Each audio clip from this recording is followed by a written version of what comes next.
iy'thunzi zentabeni, iy'thunzi zasemanzini, mazenza amandla kumkhuleko khona ekhaya. Egameni likaJesu usiseka mkhuleko khona ekhaya, nenkinga yedlozi, nenkinga yesithunywa, usejele, awuthola umsebenzi, awuthola abantwana, amadoda onke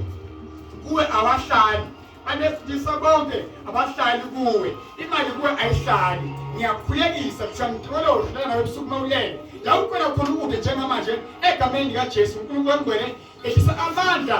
yonke imali emibi ekhaya umndeni uzwane amadlozi abe nokuphila abaphilele abakhona emhlabeni sibhebhela sibakhonza abayikhona kodwa ke siyakhuluma bayaphila futhi bayezwa emaphutha lesinawo siwacela uNkulunkulu hayi kumuntu yehleza beke mabala umuntu akabomi egameni likaJesu sephakade labahamba ngeyimoto izingozi zomgwaqo nabasemajele baseyibhedlela egameni likaJesu kuyenzeka njengamanje nawo phela kuphathe